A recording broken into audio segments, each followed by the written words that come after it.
Hi guys, welcome back to another video, and as you can see my bench is a right mess as we're just cobbling together another B4. So I basically went in my box of stuff, which I've basically when any bits come up on eBay that are reasonable, I tend to buy them for the B4, and I've got quite a few bits in there as you can see, and just going through my old screw boxes and things, and I've pretty much got most of a B4 now. I'm missing a few bits and pieces, so I basically cobbled this together. I've just bolted the front end on. It's got one of the RPM bumpers as I can't get an original at the minute. So yeah, there's a rear end tower, some wing mounts, a motor mount, gear cover, gearbox there that's got a ball diff in it. I've managed to find idler gear and the idler gear pin as well, so I've got those coming from Model Sport and DMS. So the only thing we need to find is a lay shaft and slipper clutch, which will be tricky, but we'll have a look at that and see if we can get something from maybe an RC10 and adapt that to fit, or maybe machine down a B4.1 to take imperial bearings. So we'll have a look at that at some point. But yeah, just sorting these out. So I thought I'd quickly show you this. These are some quite nasty looking turnbuckles that I bought again off eBay, that I'm just going through getting the sort of best ones out of it. And here's one I just finished. So basically what I've done is strip this down, put it in the drill like so, and then basically spin it round and round and round with the drill on, and then use some Scotch-Brite pads and a bit of WD, and then sort of finish them off with some auto sole polish, and then they come up like that. So quite a difference, as you can see.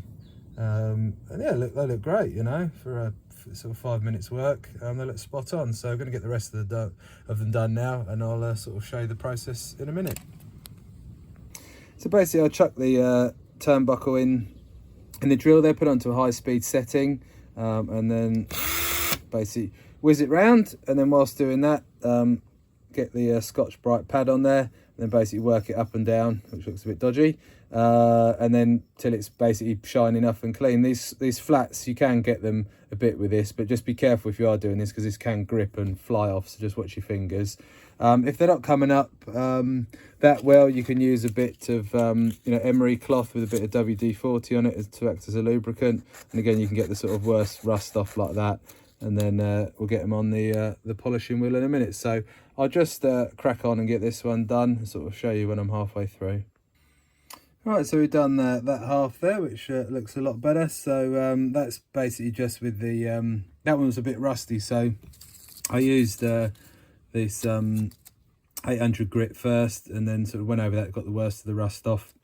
Then went to this Scotch-Brite pad here, did that, and then just giving it a quick wipe over with a cloth. So we'll flip that round, get this end in the chuck, give that a clean up, and then we'll go over to the polishing wheel and give it its final polish up.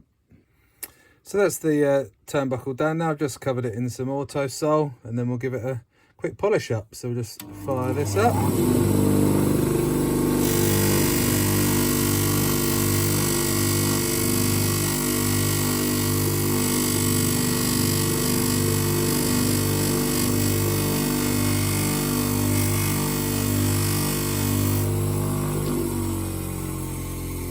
And there you have it. So I just need to basically give it a quick wipe over with the cloth there, just to give it sort of final polish, but a bit difficult doing it one-handed and filming. But there you go. So that's a bit of a kind of before and after of what you can do with just a stock rusty old turnbuckle.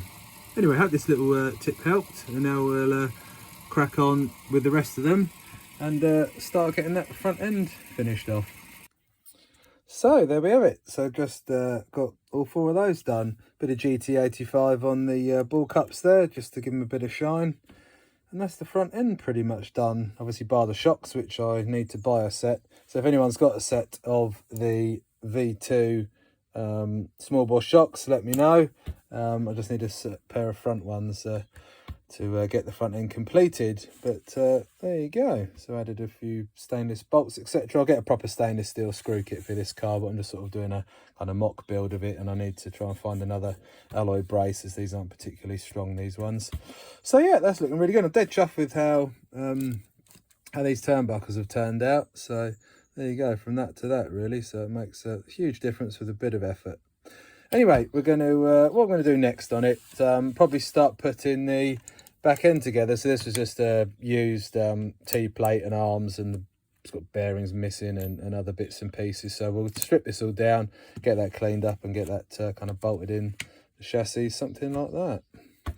So we'll crack on with that in a mo. So that's the rear tower, rear brace, and the T-plate on. So I found some more stainless bolts, so it looks quite smart. It's a brand new tower as well, and I've just given the T-plate a clean up. It's pretty scratchy as you can see, but again, needs getting really hard to find, so we'll just give it a clean up with some GT85, and that's made a start on the back end. So we'll get the wishbones all cleaned up and get those in the car in a moment. That's the rear wishbones on, and the hubs and the spacers. So we put some new bearings in the hubs, new spacers in there, given the rear arms a bit of a clean up, as you can see. Some more stainless hardware, and added some little blue nuts there just to set it off a bit. I have got some I want to get these fitted to the car. These are my very original race speed hubs, but yeah, unfortunately I've drilled these out stupidly to put them on an RC10, so I need to figure out a way to get these repaired and then get these on this car, because these are a pretty rare part now. So try and get these fixed up and on the car at some point, but this will do for now with the plastic hubs. So yeah, next is to sort out some well, I'll redo the turnbuckles and get a shiny pair on there, as you've seen already, and then probably look at the CVDs and the gearbox, I reckon. So that's one of the drive shafts finished up, so it's had a full rebuild, grease, etc. So that's all ready to go. Just chucked the box on there temporarily as I was sort of checking, you know, the sort of droop was fine on it, etc. As I had a few drive shafts in the box, as you can see. So just had a look, these are all B4.1 ones, and then these are just some old B4 ones. So I need to find a barrel and pin, and we'll get those cleaned up and have those in the spares box. So got this drive shaft, got shim on the end there, so it's ready to go, and with the pin and a couple of other shims just to get the slop out of that end.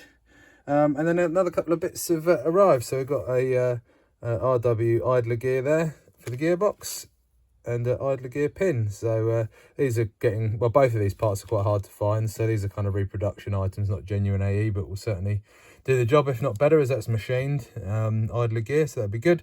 So we'll get that in, and then we'll get the gearbox stripped down. I still need to find a lay shaft and slipper, so that's going to be a bit of a mission, I reckon. But the rest of it we've pretty much got. So we've got the wing mounts, motor plate, gear cover, and what have you. So we're getting there with it, and that's kind of how it's looking at the minute. So that's the gearbox split. Got a ball diff in this one, and outdrives are a bit warm, but you know, beggars can't be choosers, so that'll do. It's got ceramic diff balls in it, and it's been rebuilt fairly recently anyway, so it's feeling really, really smooth. So I've just put fresh bearings, and there's the idler gear I showed you. So we'll just pop that in the gearbox casing like so, and then just pop the gear case shut for now. I've got the bolts there for it, as you can see, so we'll get that just sort of mocked up in place with the motor plate on and a gear cover. I've got another clear one there because the blue and purple don't really go together, so I'll probably just chuck this clear one on for now, and then just get that sort of mocked up and bolted in the back of the car. You see, I've just chucked the wing mounts on as well, again just with some old hardware, so just some old carbon steel bolts for now. So we'll just get that gearbox built up and popped in the car. Right, that's the gearbox in and built up as best as I can do it. Not massively keen on the purple, but it's the only motor plate I've got at the minute, so we'll either de-anodise it and polish it, or maybe swap it with somebody who likes purple, possibly, because we've got quite a lot of blue on the car, as you can see, so it doesn't really sort of match in. And then just pop the gear cover on. I just need to find one of those little bungs, which might prove difficult. And then the sort of last piece I can really do is put the motor guard on. And again, my box of treasures, I've got a brand new one here, which again, these are getting really, really tough to find. So we'll pop that on the car, bolt that up, and then yeah, that's probably about as far as I can get. I might chuck the rear shocks on as well, and then that's pretty much my part's been used up. And then it'll be a case of just speaking to some friends in the RC game, see if they've got anything knocking about, and trying to find these bits and scouring eBay and other places and see what I can find. There we are, look very smart. Got the motor plate bolted up. Again, just temporary hardware until we get the stainless screw kit sorted out. But that looks starting to look pretty good. So I'll have another rummage in the box, and then we'll try and get these shocks mounted up on the car. Right, well that concludes kind of part 1 of the video. I don't know when I'll do part 2, when I've kind of found all the bits, I suppose. But yeah, got the rear shocks mounted up, and we found some more stainless bolts down the bottom and just some steel ones at the top with the little plastic nuts. And these nuts, they're all right, you know, they're plastic, but they don't come off, which is cool. So yeah, it's looking good. I'm quite pleased with that. It's turned out. I want to get a little black aerial tube for it. Plus obviously all the bits I've already mentioned, so I want to get an alloy front brace for down here. Obviously need shocks, a slipper, lay shaft, and I think that's about it really. I want a body shell, of course, but no, I'm really pleased with how. Let's just flip it around that side. Oh, and obviously need to you know, replace all the carbon steel bolts with stainless ones, but we'll go and have a look on screws for RC and try and get those sorted out. If anyone's got any bits, obviously give us a shout. You know, so front bumper brace, a little bung for the slipper clutch would be good, and lay shaft and spacer and anything like that. So yeah, if you've got anything, give us a shout. But I hope you enjoyed this video, and I'll catch you on the next one. Thanks for watching. Bye bye.